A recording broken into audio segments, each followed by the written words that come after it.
11:30. I'm introducing one of our sponsors. We'll be introducing us, and then we're going to go into the videos. I've known Nigel Griswold for many years. You should know that it was Nigel's study back in 2013 that convinced the federal government that they should free up hardest hit funds for communities to help them deal with properties that were vacant and needed to be demolished. And I've never forgotten that. Nigel, your study opened up about a $2 billion floodgate. We appreciate it. By the way, you're muted, so you're going to want to unmute yourself, Nigel. So we appreciate the work you've done then, and you've worked with many land banks around the state since then. Without any further delay, we're going to ask you to introduce the panel and yourself, Nigel. Great, thanks, Jim. Appreciate it. It's nice to see folks' faces. I know a good chunk of the people presenting, and appreciate the intro. So it's kind of a tight group, and I know most of you. So a lot of the things I was going to say are going to be some repeat here for some of us because we know what's going on. But I'm CEO and co-founder of Dynamo Metrics. As Jim said, a lot of folks in the land bank community in Ohio know Dynamo for our work with the Ohio Housing Finance Agency and with Western Reserve Land Conservancy partnerships, doing research on the impact of blight elimination and demolition impacts. For a lot of years, we've been doing that work. That was pretty catalytic in moving that 270 million-ish number of dollars out of the HHF and helping communities across the state do a lot of blight elimination work. And so we're really happy with that work. We also worked with OFA through that process, evaluating the impact of those demolitions. I know a lot of you are facing that end of program evaluation, and so I kind of want to speak to that a little bit. But I want to step back for a second and just say thank you. Thanks to Jim. Thanks to the Western Reserve Land Conservancy specifically and the staff. This is the first land bank conference without Robin Thomas. And so I'm just feeling that, the difference between this and without that, and just her commitment to this cause, and just want to recognize her a little bit. And also the Ohio Land Bank Association, it's such an awesome movement in the state of Ohio. So it just feels really like an honor to be part of all of this. But the point, so some of the points I want to plug in there for Dynamo are just all that research we did over all of those years. We've basically been hard at work for the last couple, baking all of that research into a software that can help you pull out and evaluate the impact of all of your work, like on the fly.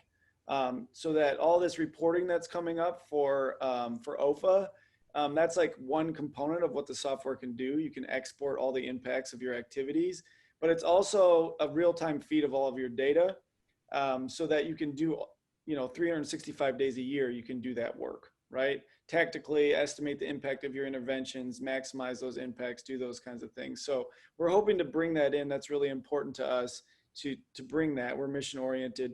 And we really hope to bring that in and also help with this end of program impact. And it's really designed for collaboration across partners too. So I thought it was appropriate to this session because you guys are the Mahoning Valley is such a great partnership environment for getting things done. I'm excited to hear about what you guys are up to and how it's getting done for sure.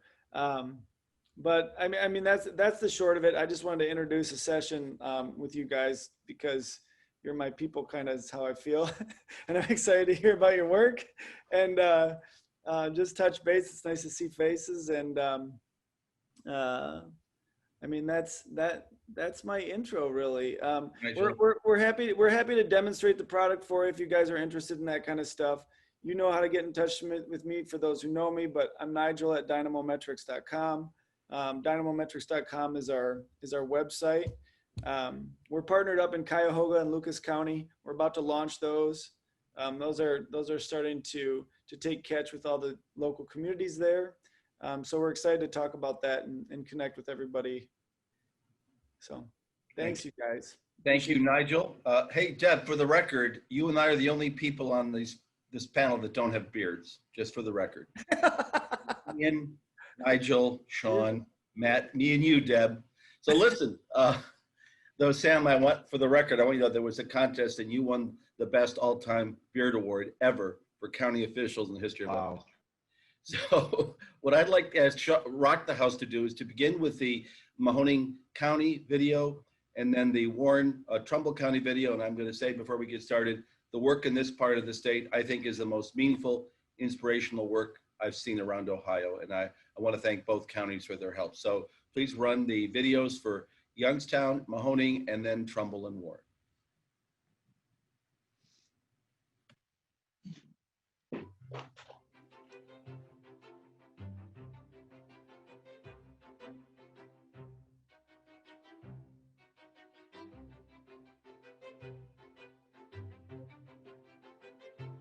You were born and raised in Niles, but have been in Youngstown for a long time and running the land bank since 2012. Can you talk to us generally about the changes you've seen in the valley, both the Warren area and Youngstown, since you were raised here and today? I was pretty young when Black Monday occurred with the closing of the steel mills, but I lived through the ripple effect of the closings, the downturn in business, the unemployment. I experienced a lot of that as a teenager, and even in my early college years when my father lost his job at a factory in Warren because we'd just been on this slide and couldn't get out of it locally. What I see today is at least people are moving in the same direction more than ever. We have better collaborations today than we'd had in a long time. And it's around the common topics of how do we increase job opportunities? How do we prepare people for those job opportunities? How do we address neighborhood conditions so that people feel safe and comfortable where they live and they want to engage with their neighbors and they have a local business that they can drop in to buy milk? All of the things that I understood as a child that evaporated for a long time, we're moving in that direction, and there's a lot of commonality as far as what people want to do to get there. So let's talk about blighted properties. Your first dollars in the door here were the Moving Ohio Forward dollars from Yes. the robo-signing settlement back in 2012. Yes. How many houses came down with those dollars, Moving Ohio Forward? 307 by my recollection. And about a year later, you began to see what we call the NIP dollars, Neighborhood Improvement Program dollars, which Yes. came through the Hardest Hit Fund. How many houses have come down through that program in Mahoning County? 1,101, and we cracked $15 million toward the end. So the majority of those, blight is not a Youngstown only problem, right? Where have all of those properties come down? A combination of Correct. communities? So probably about 70% of our work has been in the city of Youngstown. But next to that, we've done some intense work in the cities of Camel and Struthers, just east of here. Small cities, and certainly had vacancy and abandonment issues that their budgets would not support. We did some concentrated work in the village of Sebring in southwestern Mahoning County. And we did do work in even, some of the higher performing townships, Boardman, Austintown. We were there helping them as well to alleviate the blight and abandonment that has that awful ripple effect. And if you were to guesstimate, the job's not done. It's not done anywhere in Ohio. But in Youngstown, for example, if you were to pick a number, there's still another 1,000 houses remaining that need to be dealt with through demolition, 2,000. Does anybody have an exact number? The city of Youngstown is reporting 1,800 vacant abandoned properties that either need repair or demolition.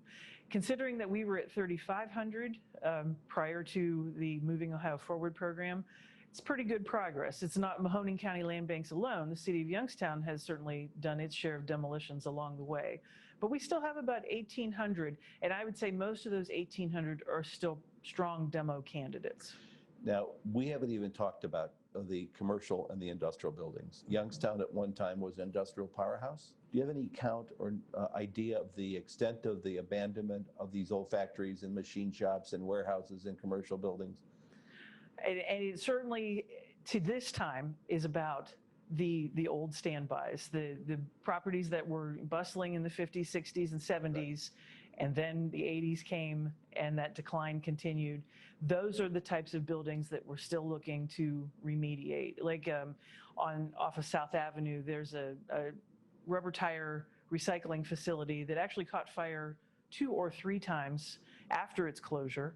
And it still remains there, and it's still a problem, an expensive problem to remediate. And the unfortunate part is that it's ripe for someone else's expansion. There are other operating businesses nearby, but that facility needs to go to open the door to progress. Have there been any examples where you have taken property that an adjoining business has said, if you foreclose on it and bring it to us, we'll expand our business? Do you have any examples of that in Youngstown? Yes, as a matter of fact, we do have some of those examples. On Lower South Avenue, there's a company that builds steel platforms that are used in the construction industry. And we helped them to get multiple lots so that they could expand their operation there. Were it not for that, and they told the Business Journal, were it not for that expansion, they would have left for another community. They needed that space. There's also the ability to help, where there's nothing really in it for the land bank except knowing that the community's better off. Case in point would be the rescue mission of the Mahoning Valley. They've been operating on Martin Luther King Boulevard for decades, and they've needed a new building for decades. There's been an ongoing campaign around that, but it was the site for the new construction that the rescue mission struggled with. They were going to go into an old city park that unfortunately was in a floodplain, so it didn't make sense to build there. And I was approached a couple years ago and asked, did I have a suggestion? And I suggested a site that really wasn't that far away from its current location, but I thought it met a lot of the requirements that they were looking for. It's under construction right now. Next spring, the rescue mission will be in a $5 million new construction building. They will be meeting the needs of the least fortunate people here, people with emergency needs, in a way they've never been able to before. I was delighted to have a tour of that facility recently under construction, and they explained everything, all the thought that went into laying out that building so that they could be effective and life-changing for the people that walk through that door.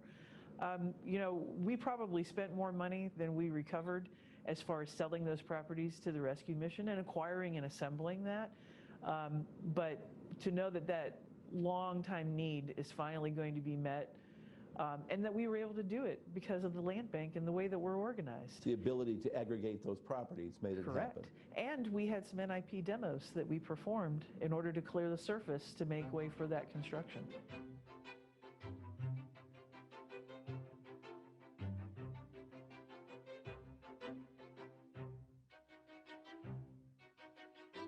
Youngstown Neighborhood Development Corporation is a community development corporation. I call us a neighborhood stabilization organization because that's really what our focus and mission is about. Not just doing any one thing, but really doing a number of things to stabilize city neighborhoods, and of course working with many partners like our land bank here. What we do focuses a lot on housing, so addressing vacant properties, assisting homeowners, counseling people in housing counseling, financial literacy, boarding up and maintaining vacant homes, just trying to bring some basic stability back to neighborhoods and addressing the issue of vacancy. We also do a lot of bread and butter, just neighborhood basics. So working with the city on streets and sidewalks, whether that be through the Safe Routes to School program, planting trees. We've developed and created a new city park, but have been working with city government to address playground equipment, all of those sorts of things. So a lot of our work is about working with residents and partners to just increase the quality of life at the most basic level. So when you think about that, housing, street, sidewalk, public realm conditions, parks, and then more recently we've begun to focus as well on the condition of commercial buildings and our commercial corridors. So both, again, addressing vacancy, demolition, but also renovating commercial buildings so we can bring back some basic quality of life retail and basic necessities to the neighborhoods that we serve. So what neighborhood are we in now? Right now we're in the Idora neighborhood. This would be kind of the southwest side of Youngstown. So probably 20 houses that way is Lanterman's Mill, which is a landmark in Youngstown and Mill Creek Metro Parks.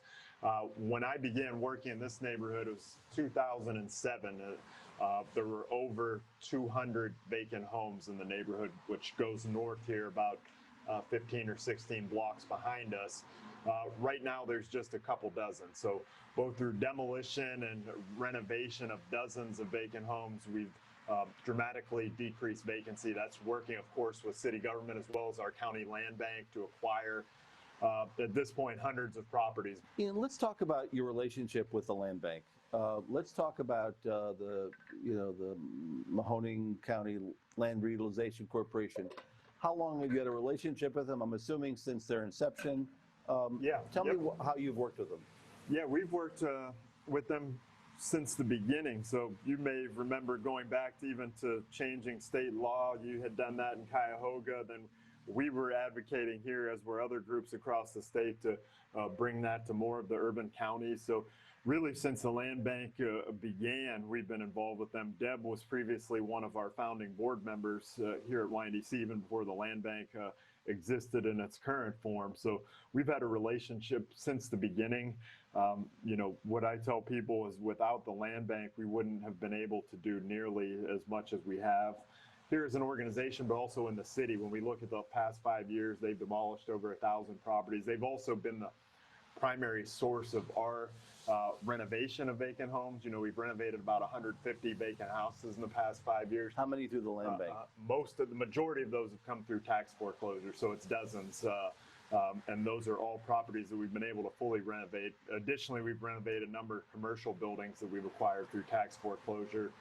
We've built houses on land bank lots now. We're assembling land to do that again. So we're assembling land for commercial development all through the land bank. So without that tool and that partnership, and they've been great and flexible with us too in terms of our development partnership to, as we know, we have market challenges in places like Youngstown, but throughout the state, they've been very flexible with us to allow us to work the market and kind of figure out how to get more and more of these buildings back. So tell us what locations. In this neighborhood, we're going to visit a number of sites here. What are we going to visit today? In this neighborhood, we're going to focus primarily on the greater Glenwood Avenue corridor. So we're going to go to a city park that didn't exist 10 years ago. That was established through the acquisition of a number of blighted properties by the land bank. So a couple commercial properties, about 8 houses we had to tear down. It's a small active neighborhood park now. We're going to go to a warehouse that was decrepit that's been renovated, and the land bank acquired the adjacent properties where another commercial building had to be torn down. We're going to go to a single family home that's under renovation. We're going to go to another single family home that's been renovated. We're going to be able to see a whole street that's been assembled, literally a whole city block through the land bank, all in the same, 8-10 block area along Glenwood Avenue. So again, most of that stuff, and Jim, doesn't happen without the land bank. If we had to individually track down and negotiate every one of those properties through owners, some may be deceased, it would be next to impossible for us to move at the speed that we've moved the past decade. Great. Well, let's go. Cool. So Ian, we're on Glenwood Avenue, land bank house.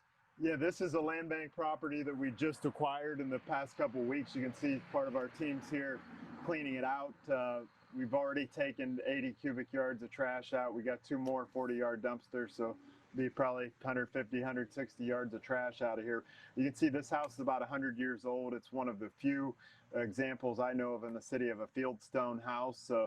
It's got some really cool architectural features on the inside, and it's going to be a sweet house once we're done renovating it. But again, this is a situation where the owner passed away, didn't really have any family, so without having a vehicle like the land bank, a house like this would just sit and stagnate till the point that it had to be demolished. But in this case, we'll be able to renovate it. It's a very visible property on a corridor here that right now is eerily quiet, but it's going to be renovated fully and will be a great house for a family. So Ian, wow, this is like land bank YNDC corners, plural corners. Start with this building. Yeah, this building, it's pretty cool what we've been able to do with this. So this is a small commercial, light industrial type cinder block building. was underutilized. It was filled and festering with stuff all around the outside and inside. We took about 500 yards of trash. There was a large truck parked out here for a couple years that had to be towed away. So just a major eyesore along the corridor. Also kind of the end of the view shed of this street. When anyone that would be on that street looked down here, their view was that blighted property. So in addition to that, there were standing in several lots that were acquired through tax foreclosure. There was a decrepit commercial building over here that had been torn down. We've been able to combine all these properties. We're just wrapping up the renovation here, and we already do have some interested businesses. So again, this is kind of the incremental chipping away approach that we work in this neighborhood and this greater corridor area with the land bank, one at a time, bringing properties back to life and bringing productive activity to the neighborhood. Right next to us here is the Youngstown Playhouse, which is one of the oldest ongoing community theaters in the country. So also working with our partners there. You see we have the mural. So again, this is just, it's still very much a raw and a work in progress, but you can kind of see the beginnings of what's happening.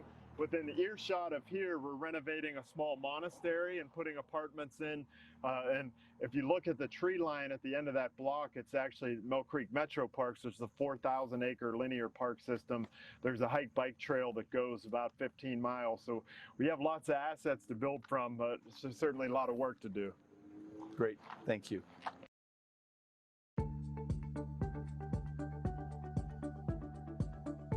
Trumbull Neighborhood Partnership was launched almost exactly 10 years ago. To the best of my knowledge, the first community development organization in Warren, serving Warren and surrounding communities. We have a fairly basic mission, quality of life, but we knew coming in, being a strategic partner with Youngstown Neighborhood Development Corporation and also then Mahoning Valley Organizing Collaborative, that our focus was going to be primarily on housing and also on food access.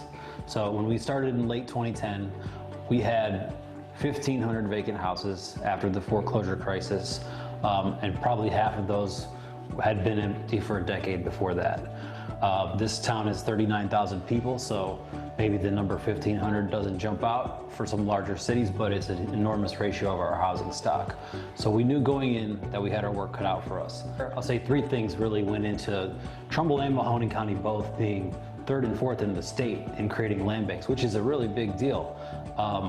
Timing is everything, of course, but Sam Lamacusa's buy-in here in Trumbull County, combined with the community organizing push to create the land bank, just sort of converged at the right time. So I think we were third, we might have been fourth.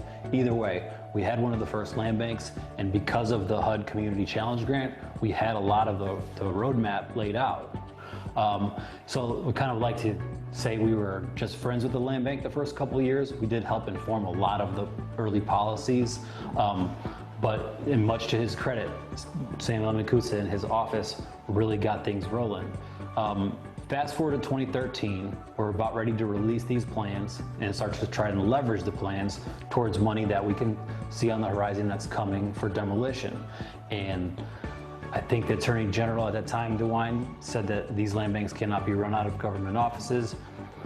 Sam may disagree. I think it was time to switch it anyways because they were basically doing double duty over there, trying to, be the treasurer's office and also run the land bank.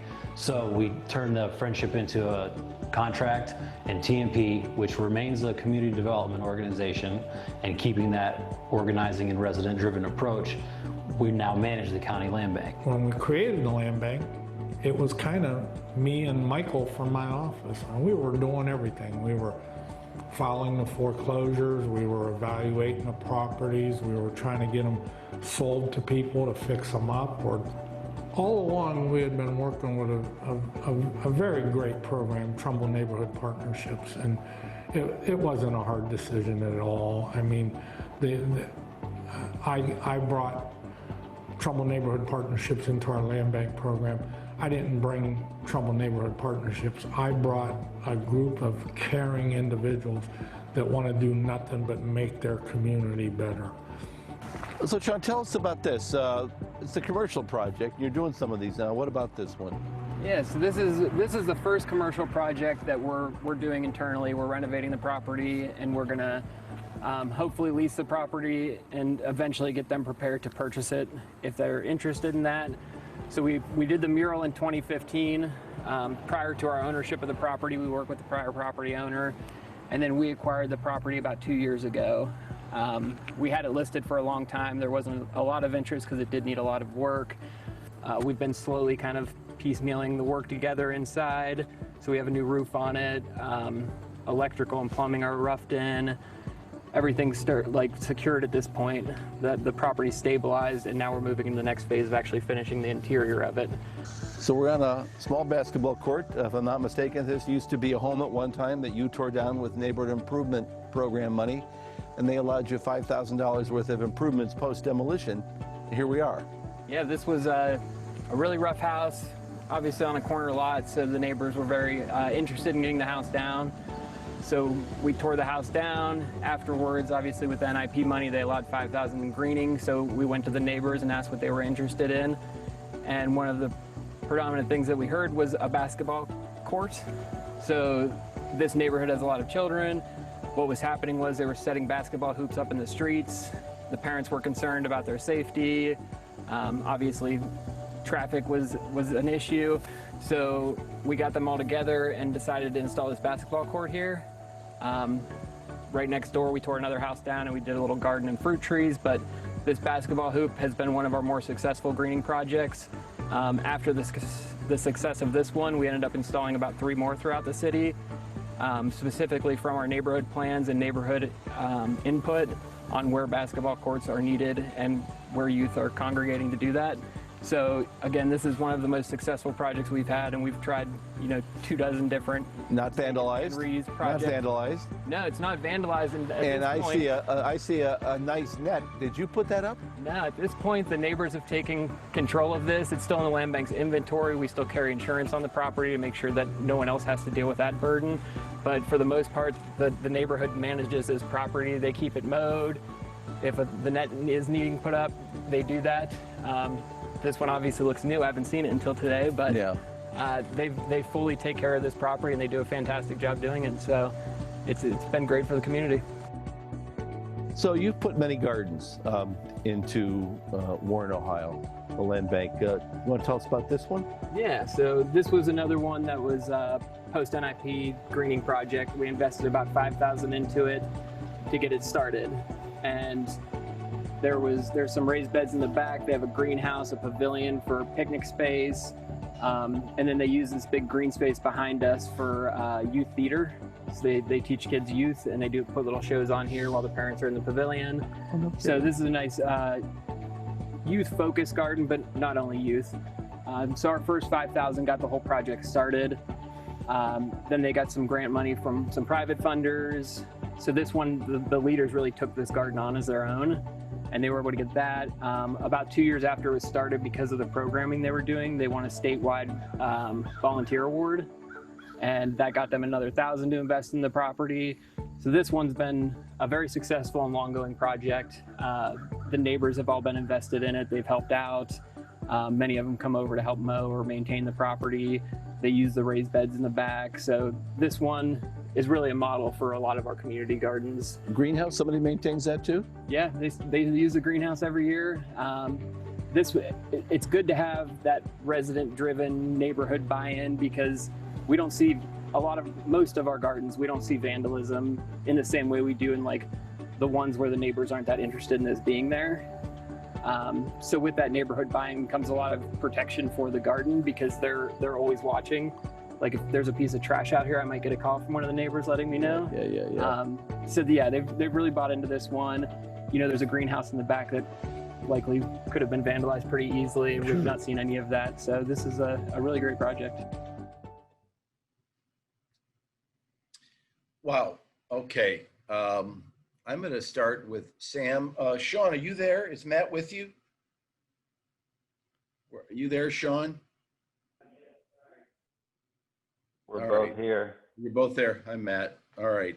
Making me feel insecure about my lack of a beer. But anyway, it's okay. Deb and I are hanging in here. Listen, let me start with the story about Sam Mancusa, because I think people don't realize, and Ian, we're going to get to you next as well. But Sam was, I believe, the third land bank in, and he has been so dedicated to the people of Trumbull County. Before he hired Trumbull Neighborhood Partners, he and Michael from his office were out late at night boarding up buildings. In fact, they got stopped by the police. In fact, Sam was so involved in trying to clean up Warren that there was a complaint filed against him with the Attorney General of Ohio, saying that he's not the treasurer, he's doing land bank work. And we had to go to the legislature to clear some of that up. So Sam, you came to the conclusion at a certain point, as you said, that you could no longer do this. You had a great neighborhood organization out there. So I have a couple of questions. I'll start with you, Sam. How do you work with Trumbull Day Partners? Do you meet them on a regular basis? You chair the board for the Trumbull Land Bank. Do you meet with Trumbull on a regular basis, offering them properties? Do they come to you with properties and saying, hey, can you help us get that property and that property? How does that work between you and Trumbull Neighborhood Partners? Sam, are you there? I'm here. I don't know if I'm working this stuff properly. Sam, you're great. Great. Okay. View, great view. Okay. Basically, Jim, to answer that question, it's a combination of everything. If Trumbull Neighborhood Partnership has something they want us to go after or look into or work with them, we do that. When the land bank has an issue that they need something done, I just pick up the telephone and call Shawn or Matt and say, guys, I got a new project and we're going to roll forward. The modern telephone is the greatest thing in the world because I don't even have to call these guys anymore. I just send them a text, and within a half hour to 45 minutes, the text is answered that it's all taken care of, boss. Everything's rolling forward the way you wanted it to go. So having such young, energetic people helping me, and like I said in the video, it was very easy to partner with Trumbull Neighborhood Partnerships because they're just surrounded with people that just care for their community, and everything they want to do is just so supportive of the city of Warren, of Trumbull County in a whole. So we're just having a great time, and we're successful because we want to be successful. So. Thank you. Now, Shawn, is Shawn there? Shawn, I'm going to ask a question of you Yes, and Matt sir. both. How does the organization, so Trumbull Neighborhood Partners is out there doing what they do. So are you part of the Trumbull Neighborhood Partnership structure? You run the land bank, but you work for Trumbull Neighborhood Partners. Explain that relationship to me. Either of you, Matt, Shawn.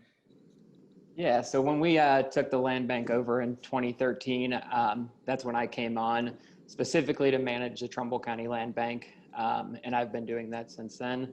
And I'm still within the structure of TMP, obviously, as an employee of the organization. My main focus is on the land bank end of the work, but I am still involved in the day-to-day of Trumbull Neighborhood Partnerships programming as well. So overall, I am in the mix of all of our CDC programming, but my main focus is managing the day-to-day of the county land bank. Now I'm going to be talking Ian in a minute. So Matt, you do, we saw that great presentation of what Ian's doing in the Idora Park neighborhood. You do a lot of those, that you do rehab of housing, correct? Trumbull Neighborhood Partners. You do lot cutting, you maintain properties. You do a lot of the same things that they do next door in Youngstown, correct? Yeah, I mean, I think in the broader picture, the outcomes are very much the same. The biggest difference is probably structural in what we just discussed, the fact that the land bank is housed here. This is a smaller city in a slightly smaller county, so it really is a matter of scale. I don't think this would work in Cuyahoga for one CDC to house the Cuyahoga County Land Bank, but for our county, it works very well. All it required that we do is expand our mission from Warren and surrounding communities to corner to Trumbull County, at least for the purposes of housing, which is not a difficult pivot for us to make. That said, like Shawn said, we all work here for TMP. The land bank is the straw that serves the drink in many ways, but we do have other staff that does completely other things. Roughly 20 staff members, say a third are more administrative land bank positions. A third is a work crew, a jobs program that we started that is doing primarily land bank activity, but not exclusively. And we're talking about landscape maintenance, installation, housing renovation, also deconstruction. And then we have another third of our organization that does community organizing, food access, and other programming in the community. So yeah, I think the outcomes and goals of the two counties are very similar. That's my opinion. You're in a newly renovated home that, if I'm not mistaken, was literally a week or two away from being used as your headquarters a year and a half ago, and it burned, not to the ground, but badly damaged in fire, right? You were almost there. Yeah, not a highlight, but interesting enough, we were a week away from moving into this place and it burned. So we did renovate it twice. But that's what insurance is for. This house is a beautiful historic property. We did initially make it available through our DIY renovation program. It just, it wasn't tenable for a renovation for a family. But we wanted to put our money where our mouth is and literally move into a neighborhood, renovate a house. It's big enough, so it's renovated as a commercial structure, but originally residential. And we're all here, TMP, Land Bank, everybody. Ian, I want to pivot to you and Deb. Deb, you're there. I don't see on this screen, but I know you're there. Maybe same question. What is your relationship, Ian, with the Youngstown land, the Mahoning County Land Reutilization Corporation? Do you meet with them weekly as needed? Are you in constant communication with Deb? Can you explain that relationship for me? Yeah, definitely. So it's a little bit different than Trumbull County and Warren, where TNP is managing a land bank. In Youngstown and Mahoning County, we're two separate organizations, but we've really been working together since both of our organizations have existed. So there's not necessarily a standing meeting, but I would say that Deb and her team and our team here were communicating frequently about all sorts of things, whether that be properties to acquire or grass cutting or specific plans for properties or demolition of specific properties. So generally many of our functions are aligned, particularly within the city of Youngstown, which is YNDC's focus. So we do work, I would say, some weeks we're communicating multiple times a week about varying things. So Jim, just going back to the video, if you recall on that one street on Glenwood, there was many other things we didn't show, a city park, other housing, other vacant lots. All of those things are being assembled through the work of the land bank. So we couldn't really do what we do and be as effective and efficient without having the land bank as a partner. I see a photo collage behind you of, I'm going to guess, at least 50 homes that have been renovated by YNDC. Oh yes, we've renovated now probably 150 vacant homes. The majority of those, not all of them, but the majority have come to us through the land bank and through the tax foreclosure process. So like I said, we couldn't do that work without the land bank. And we did one thing I'd mentioned too that I think is very important when Nigel was talking about evaluation.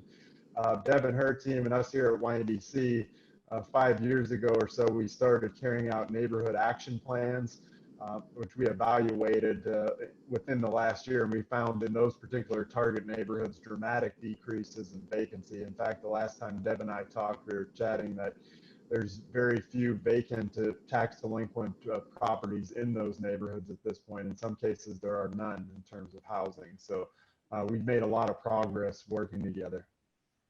The houses behind you in the collage, market rate pretty much behind you? What are the typical house behind? No, there's probably nothing typical, but what would you say the average is? Behind me is all sorts of things, Jim. So some of those are home repair projects. Some of them are vacant homes that we renovated. So some of those would be sold as affordable units. Some would be market rate units. It just varies. But as you can see, I don't know how well you can see it, but it's all kinds of people that we're assisting and selling homes to. The Idora Park neighborhood, you've done a lot of work there. You've really cleaned it up. Besides the fact your headquarters is there. What were sale prices like there when you settled in Debora Park just after the foreclosure crisis, after the Great Recession, and today? Have you been able to bring those values up? Yeah, definitely. So the first, I think I was sharing with you, Jim, when you were here, the first house we attempted to sell, I think we used about 100 grand in NSP funds. We couldn't barely sell it for $30,000. So we had difficulty. That was, I don't know, almost 10 years ago now.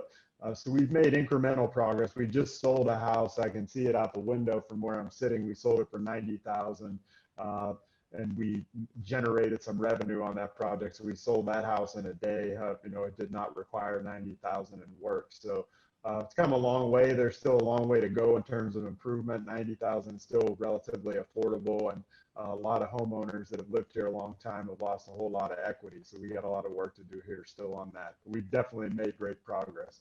Many in your work is exclusively in the city of Youngstown. Yes, we do provide some minor home repair services countywide, but our core work, our bread and butters, focused in the city of Youngstown. So Deb, I'm going to move to you now if I could. You pointed out in the video, you're not working just in Youngstown. You have pointed out to me when I was there that these issues have worked their way into Struthers and Campbell and other communities. If you don't have a YNDC to work with there, who do you work with in those communities? We end up working very closely with the local administrations, the mayors, the councils, the township trustees, township zoning persons. And you don't really find the same type of CDC structure outside of Youngstown that you'd see with YNDC or what you would see in Warren with TNP. So yeah, we end up turning to local officials pretty much. And I want to give credit, in the city of Camel, right in the middle of our administration of NIP, the mayor and the property specialist there came to us and said, you know what, this is great that you guys are here. And it's great that you're working in some of our target areas, doing a few demos. But we have one particular part of the city where we really want you to drill down. And it's not that far from City Hall, and it's just off the business district. And there was a considerable amount of blight and abandonment in a 20 square block area. And so it was a challenge to us, but we accepted it. And in the end, we demolished about 90 houses in that 20 square block area. We created some greening features that are quite attractive and are pleasing to the residents there. We're looking forward because we'll be celebrating our 10th anniversary as a land bank next year. And we're gathering some data now to see what the initial impact of that intense work in Camel amounts to in terms of, might be a little soon for property values, but I think we can make some other measurements as far as the impact of that very intense work. And the Camel Fire Chief went to the media, not to us, to say a couple years ago that arsons were down significantly in the city. And he pointed the finger at us as far as the work that we'd done and the fact that, the related arsons that always seem to be attracted by vacant abandoned properties had declined so much. I don't have it with me. One of those communities did a special report about their relationship between, was it Campbell or Struthers? Who did their own little brochure about the work with the land bank? It was Camel, yes, Camel. And we're going to be doing something similar with Struthers, where we have, very similar results. Could do the same report for the village of Sebring. So yes, this hasn't been a Youngstown only problem, and we have to operate at a county level. At this point, I think that we've touched almost every taxing district in Mahoning County in some way. Not the same way across the county, but we've had something to do in almost every taxing district now. Hey, Jim.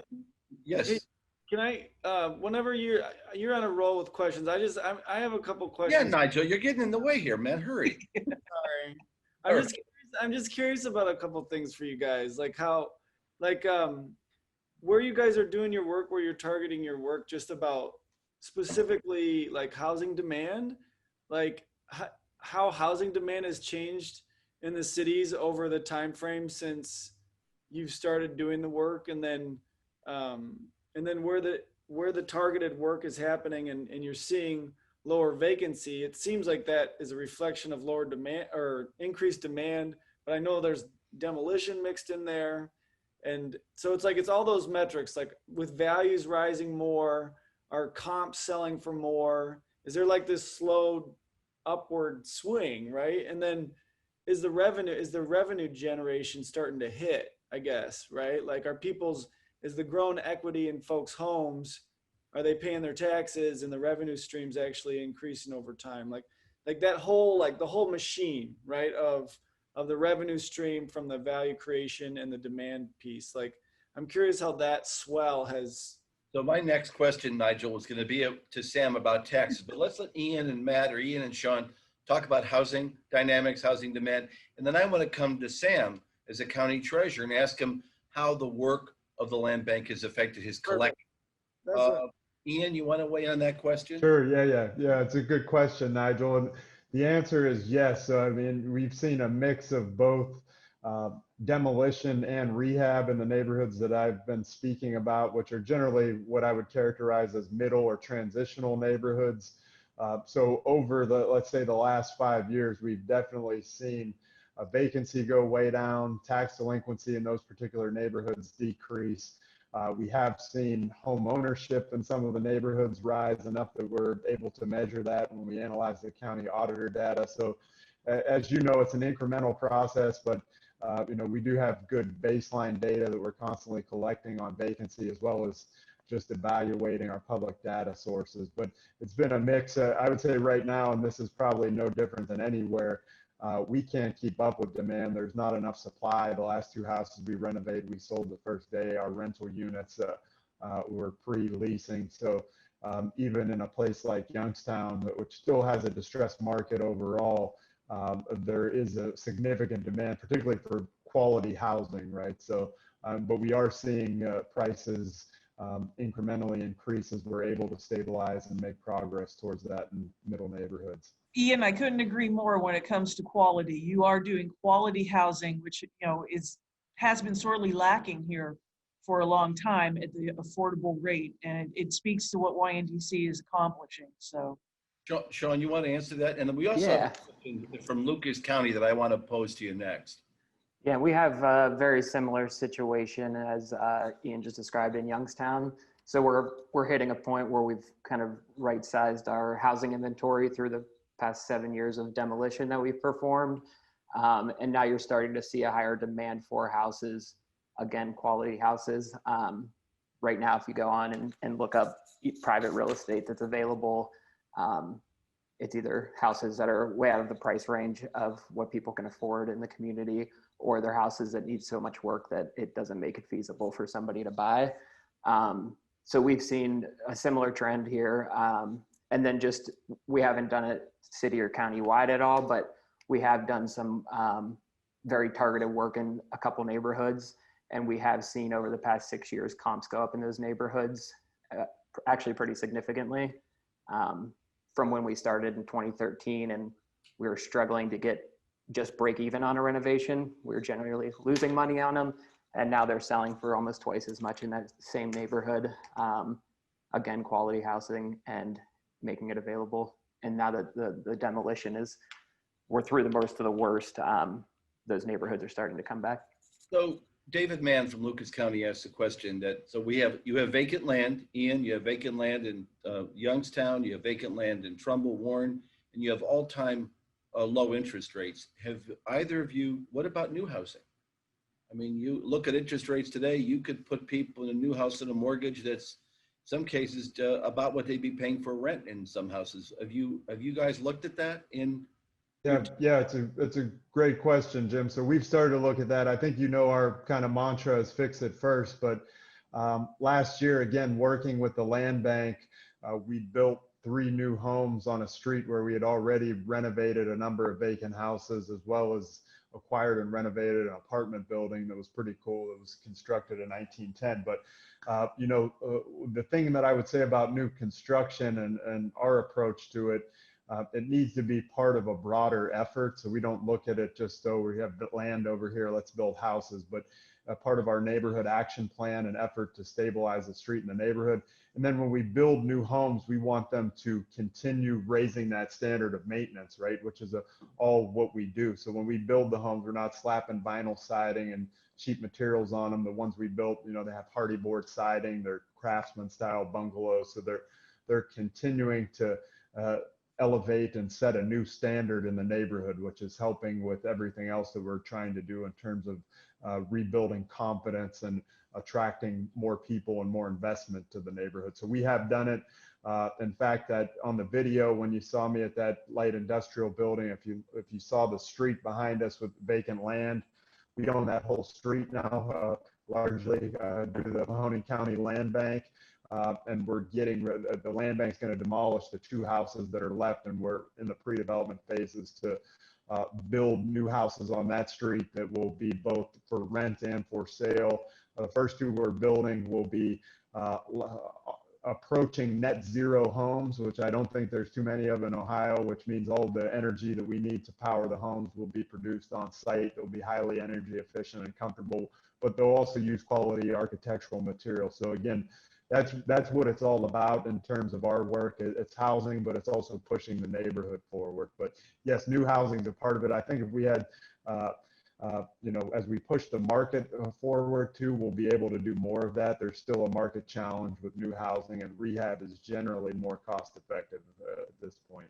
And Jim, those houses on Helena that YNDC built, those were NIP projects. They got the land from the land bank after we had cleared away what could not be repaired. Matt, Shawn, any new housing in the offing in your county? Well, so far not a lot. We've done a couple. The first 10 years, we've really been focused on the existing inventory, particularly while there's been resources to deal with demolition and to a lesser extent renovation. We're really sort of doing the triage on the existing thousands of vacant houses countywide and focusing on trying to knock down the ones that needed to go and renovating the ones that could be saved, which to Ian's point is so far more cost effective. We were partnering a grant that did get funded for new construction outside of Warren in Niles and Trumbull County this year. That's our first new construction. I would imagine as the sort of demolition heavy era sort of perhaps draws to a close, part of our next chapter would include a lot more new construction, but back to the point that Ian made, it has to make sense. We're not just going to do it because the land's there or because the grant's there. It's got to be part of the larger vision for the community. Sam, I could go ahead. I'm sorry. I'd say one more thing too, as I think it's germane, but so to that end, building new housing, assembling land, we all know that takes time. One thing we've been doing with the Mahoning County Land Bank is saying, look, let's take the Idora neighborhood. We've renovated most of the vacant housing. Now Deb and her team have been assembling the vacant lots. We maintain them for the land bank. The reason we're assembling those lots both on residential streets and the commercial corridors, because we see just that. We do have plans going forward to continue to infill the holes and put the neighborhood fabric back together. We have to do that incrementally, just like everything else, but we do have to be planning for that. So that is something we're actively doing, and Deb can speak to that. We have dozens of vacant lots in this neighborhood where I sit in the inventory that we manage. Long-term plan for many of those is to build housing, which also impacts the land bank's policy on things like side lots. So we are actively planning and communicating about that going forward so we can do it at an even larger scale when the time's right. Sam, quick question. I know we've got about 8 minutes and the governor is going to come on at 12:30. I just was told that he's having problems with connection, so he may be come on via phone call. Sam, what have you noticed in terms of your tax collections? Has the presence of the land bank doing all this good work assisted you in any way? Have you seen collections go up, go down? And secondarily, it's only been 6 months, but have you seen any impact on your collections because of COVID-19 crisis? The collections, we started the land bank because collections were in the dumpster, man. Our inventory in the land was climbing and everything. But it became such a great tool. Our tax delinquency it's becoming back to the way it was in 2006, 2007. Before the disaster. We're only running about a new tax delinquency might only be about 1% on new tax delinquency. There's, tax delinquency is running a little higher than 1%. It's running about 5.5% to 7%. But still, before we started the land bank, we had horribly climbed up to a 17% tax delinquency. Did the land bank do it all itself? I'll give 90% of the credit to the land bank. There's a lot of guys that will leave properties go delinquent that don't leave them go delinquent no more, because the saying around town is the guy with the beard will own the house and have it redone in a matter of a year. So let it go delinquent, he'll lose it. So, you know, and there's some people that call me the pirate because of that, but it works. If people want to call me names for doing my job, I feel I'm proud as all heck of it. But what I want to comment on one other thing that you've asked in your questions. Not only is it our delinquents, our comps, our auditor has done nothing but praise our program in the last 2 appraisal cycles. Our comps, our downtown comps are climbing, you know, where they were in 2005. I mean, you know, before our land bank program, nobody wanted to live in downtown Warren. Now it's hard to find a home in downtown Warren, you know, that you don't have to pay good money to own now. So the neighborhood associations in downtown Warren are very happy with the program. The success of the program is bringing comps back. And I do believe that probably once the next part of our roller coaster ride will be the construction of some new properties. But I agree with Matt and Shawn that we want to get all of our triage taken care of first and then worry about that in the future. Do we have the governor on? Is that what I just saw there? I don't know. Yes, I'm on. Well, Governor, welcome. We're in the middle of a panel. You've got people from Youngstown and Warren on the phone. And I was just about to ask the man from Warren how he was going to tear down a hospital called St. Joseph. But it's a pleasure to have you well, on. You can continue to do that and put me on when you want. Well, Governor, you can get Stay here, Governor. Stay here, because I want to compliment you. I want to thank you for everything you've done to date. This is Sam Lamacusa, Trumbull County Treasurer, and Mr. Rokakis is going to ask me about St. Joe's Hospital, and we've had personal conversations about St. Joe's Hospital, and I do know the day will come when St. Joe's Hospital will fall to the demolition process. It's just that a thing of patience has to be realized, and I know that as soon as we can find money to do St. Joe's Hospital, I'll receive a call from the governor's office that, Sam, go ahead, get your wrecking balls over there and get St. Joe's Hospital taken care of. That will be a welcome call, I'm sure. I look forward to it. Thank you. Governor, we're thrilled to have you on. We've been talking about the accomplishments of these 2 amazing land banks here in Mahoning and Trumbull. We also had earlier, Lawrence was on in Athens. And the question I was about to ask was what the unmet needs are. And I just got a text from somebody in Gallia County. Let me know that there's that old coke plant on the Ohio River in Scioto County, I should say, in Scioto County that needs to be taken care of. And it's the one issue that's come up repeatedly, that we appreciate the money you made available through Moving Ohio Forward, almost 15,000 structures taken down, but we're all struggling still around the state with this need of taking down the commercial industrial complexes that dot our state. So with that, why don't we let you say something, and thank you for coming on. We'll let you address us, Governor DeWine. Did I lose him?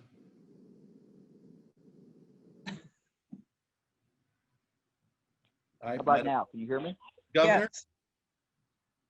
Yes. Governor, we're going to give you the floor.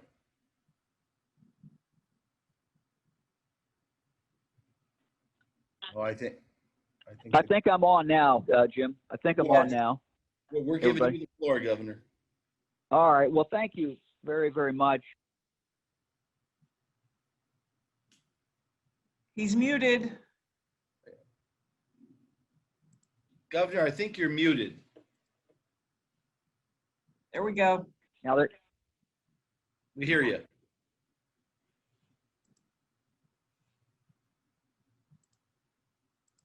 Rock the house. Can you unmute the governor of Ohio?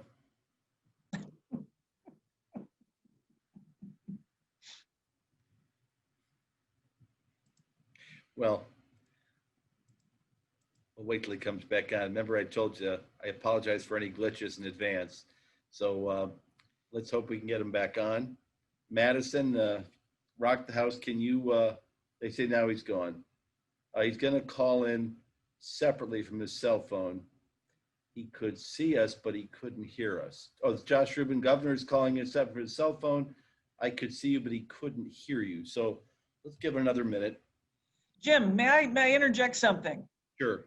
I want to thank you and Gus and Nigel and anyone else who has been responsible for helping us with Moving Ohio Forward funding and NIP, because those were game changers here. And I don't mean to speak for Trumbull, they certainly can, but I know from our perspective, that was game changing. The fact that we could rise to that level of work with that amount of funding, we're just simply not here talking about the same quantity of work today were it not for those funding streams. So to anyone who's online and had any role in making those things happen on behalf of Mahoning County, we thank you enormously. Well, thank you. It's the, I was in public office for 34 years. I've said many times, this is the best thing I've ever done. No offense to public office, Sam, but being able to do this and meeting people like Matt and people like Ian and all of you has been the most important thing I've ever done. I think the important thing is that we've created this network and we can't stop. You know, we're out of NIP money. Moving Ohio Forward money was spent out in 2015. We've got the governor's ear. We've got Senator Brown's ear. I think Senator Portman's going to be in tomorrow. We have to keep up the noise. You know, we're not done. And St. Joe's Hospital is a good example. Matt and Sam will tell you it is the bane of their existence. Nothing good comes out of a vacant and abandoned St. Joe's. Fair to say, Matt? I would say that former St. Joe's Hospital on the west side of Warren is the absolute poster child for the need for commercial demolition funding. Jim, you've always had your eyes on the horizon for. Hey, I'm back, Jim. Governor, Yay. Governor, we're all ears, Governor. All right. Well, look, I just before this thing kicks off again, I don't know what the problem is, but really want to give a big shout out to Jim Makakis. Also to my friend, Rich Cochran. You know, when we had this money coming in on a settlement when I was Attorney General, you know, they were really instrumental in me making the decision to use this money, 75 million of it for demolition. And so just a shout out to you guys. Thank you for, you know, working with us on that and getting this thing set up. Really makes a difference. And Jim, congratulations on your new book. I've not read it yet, not seen it, but I hear it is out. So congratulations on that. You know, I would hope that in the future we'll be able to get some additional money. You know, you were talking about demolition, particularly in regard to commercial sites. We have some, certainly a number of them around the state that really need to come down. And we know that the cost many times associated with those commercial places is, you know, quite large. So this is something that I hope that, you know, we can work with the legislature. I would just ask you to, you know, when you're talking to the members of the General Assembly, to explain to them really how very important this is, that we have some additional money to really go after this. And so, you know, as far as the governor's office is concerned, we're going to be very sympathetic to that. We're going to try to find some ways to get some money. You've got a great, I looked at some of the things you're doing today, talking about Habitat for Humanity, historic preservation.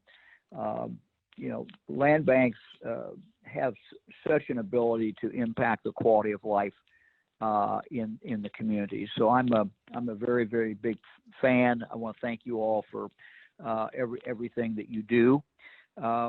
We're moving forward in Ohio with the virus. I looked at numbers just a few minutes ago. You know, we get numbers in all day about how we're doing, and you know, our numbers are pretty good. We dropped for the last 3 days. We've dropped below 1,000 new cases per day. That's good. We were running at 1,400 or 1,500, so we've made some real progress there. We certainly have a ways to go.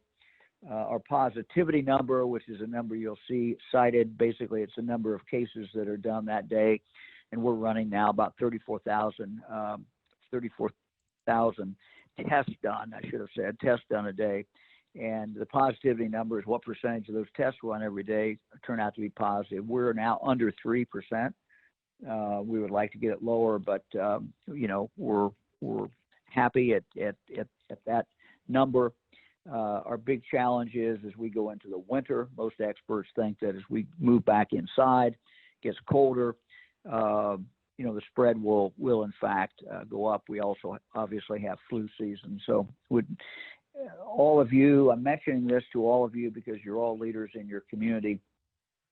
And our ability to move forward as a state, our ability to get more people employed, be stronger economically, is really directly related to how well we deal with the COVID-19. We have seen major changes in Ohio when we took mask wearing from 50%, 55% up in some communities to 90%. That has made all the difference in the world. That's why we have seen this drop in cases. We still have a number of communities, however, where the virus is just red hot, really is transmitting a lot. Most of these are in our rural communities now. And so, whatever you can do as leaders of the communities to encourage people to wear masks, encourage people to keep a social distance, encourage people, not to attend big events with a bunch of people. These are all things that will help us as we head into winter. If we want to keep our schools open, if we want to keep our kids playing sports, if we want to keep our economy going, this is the way we do it. So your leadership, the example you set, what you do every day, what you say every day, really does in fact make a difference. So I think we've done well, but we're headed into a period of time of the year where it could get a lot rougher. But again, thanks for all you do. Thanks for your support of land banks. Land banks are making a huge difference in the quality of life in our communities, and there's much more that you can do, and we hope to be able to help you. So I appreciate having the chance to be on here. Thank you so much for your time. You've been such a great partner. There are a lot of divisiveness out there, but we can always count on you. We cut through that partisan stuff. We've been bipartisan together, and we really appreciate what you've done. And I really admire and respect your leadership. I know it's been a pretty tough 6 months for you.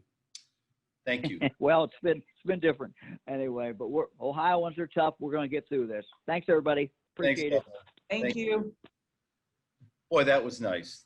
Folks, we're going to break till our 1 o'clock panel. Ian, Sam, Matt, Shawn, Deb, thank you. Hey, your panel got the governor, right? Jim, I'm waiting on my signed copy of the book. I'm waiting. Thought I was getting a pre-release. All right. Man. Thank you, everybody. We're back at 1 o'clock. Thanks, guys. Thank you.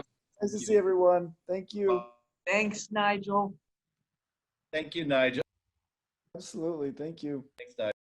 Absolutely.